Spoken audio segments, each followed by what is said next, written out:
दहलीज के उस पार दूजा मायका। मधु हैरान परेशान अपने कानों पर उसे यकीन नहीं हो रहा था कि उसकी अपनी जननी माँ भाभी के साथ मिलकर उसके बारे में ऐसी बातें करेंगी। ऐसी कौन सी बात मधु ने सुन ली हैरान परेशान वाली।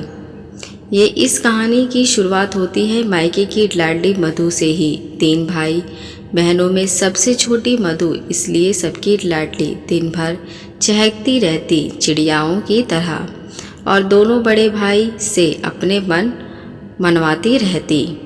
अपने माँ पापा रघु वर और जानकी जी के जैसे वो जान ही थी। समय बीतता गया, पढ़ाई लिखाई करके दोनों भाई अपनी अपनी नौकरी में लग गए। एक एक कर दोनों भाइयों की भी शादी हो गई। घर में भाभी आ गई। दोनों भाभियाँ व्यवहार से तो ठीक ही थी। परिवार में सब कुछ ठीक ठाक खुशी खुशी चल रहा था। मैं भी बीए सेकेंड ईयर में पढ़ रही थी। देखने में भी अच्छी भली थी। जो भी रिश्तेदार आते सब यही कहते कि अब मधु के लिए रिश्ता देखिए। पापा कहते अभी नहीं, बीए कंप्लीट कर ले तब।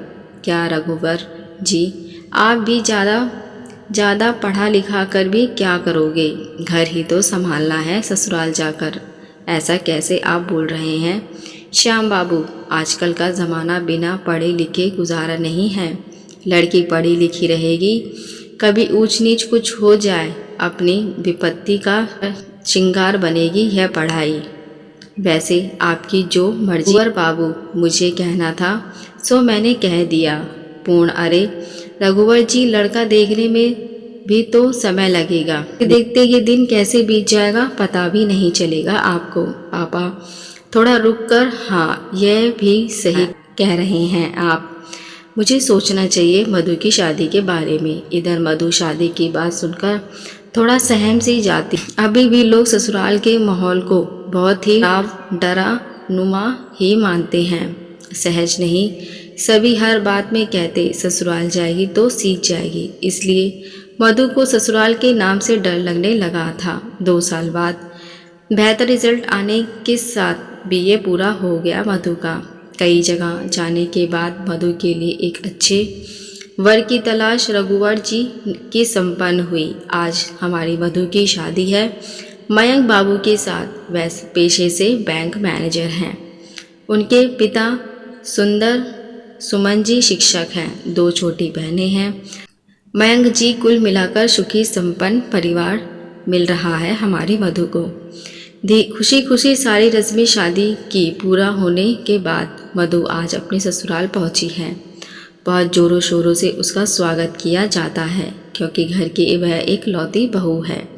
मधु की सासू माँ बहुत ही सुंदर से बहू का स्वागत करती है। सारी रस्में ससुराल की होने के बाद बहू को अपने कमरे में ले जाते हुए मयंक की माँ रेवती जी कहती हैं, मधु कोई भी दिक्कत हो तो बेहिचक मुझे कहना। मैं तुम्हारी माँ समान नहीं, माँ ही हूँ, ठीक है? माँ जी नहीं, सिर्फ तुम्हारी माँ। दोनों बहनें एक साथ बोलती हैं। और फिर तुम्हारी माँ, अरे तुम बस की माँ 2 बेटियां हैं, अब 3 हो गई मुझे। हंसते हुए, चलो अब मधु को आराम करने दो। मैं तो करने दूंगी आराम, भैया करने देंगे तब तो।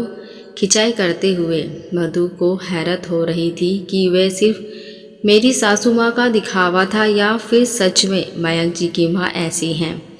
सभी आज तक बोलते रहते थे सासू माँ बहुत गर्म होती है, ससुराल में जीना मुश्किल कर देती है, वगैरह वगैरह।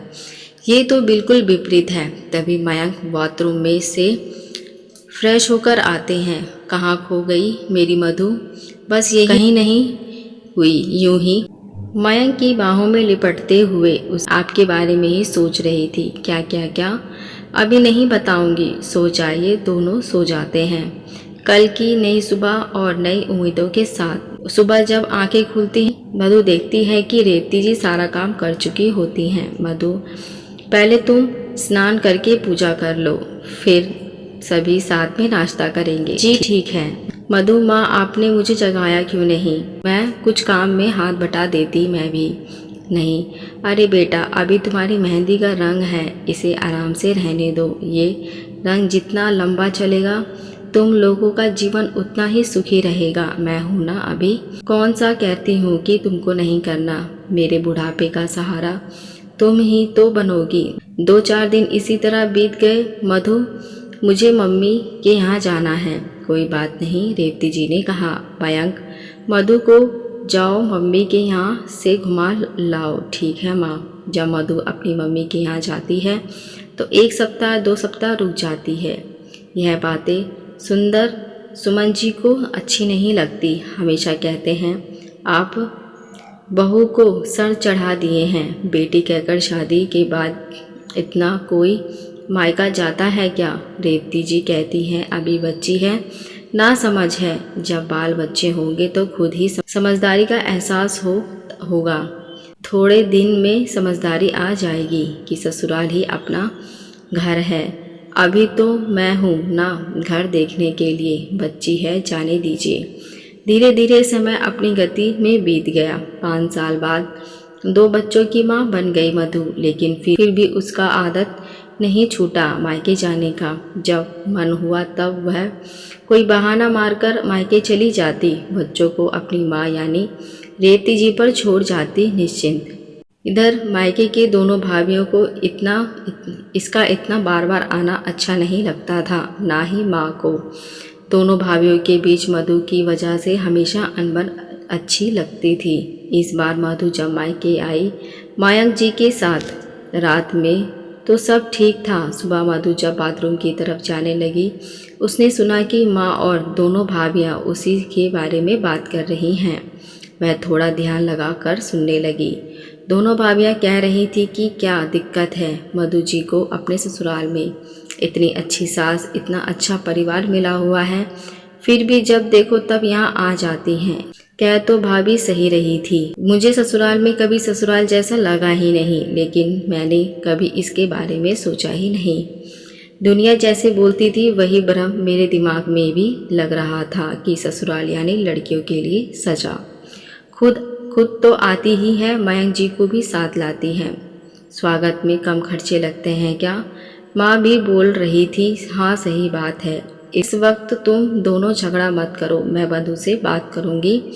तभी मधु माँ से लिपटते हुए, आज के बाद मैं बिना किसी ओकेज़न कभी नहीं आऊँगी, यह मेरा फैसला है। यही सही है ना माँ? मधु की आंखों में आंसू जैसे रुकने का नाम ही नहीं ले रही थी। नमाकों से ही तुरंत वह मयंक जी के साथ अपने ससुराल पहुंच जाती है। रेवती जी से लिपटकर फूट फूट कर रोने लगती है और कहती है मेरा मायका छूट गया दहलीज के उस पार। रेवती जी, अरे पगली, तुम्हारा दूजा मायका हमेशा तुम्हारा इंतज़ार कर रहा है। अपने घर को रोशन करो, यही तुम्हारा असली मायका है। माँ ने कहा। हाँ माँ, मैं हमेशा के लिए अपने मायके लौट आई हंसते हुए। आशा करती हूँ ये सास बहू की कहानी आपको पसंद आई हो। अगर आप हमारे चैनल पर पहली बार आए हैं तो मेरे चैनल को सब्सक्राइब, लाइक, शेयर ज़रूर करें। अब मिलते हैं नई कहानी के साथ। देखने और सुनने के लिए धन्यवाद।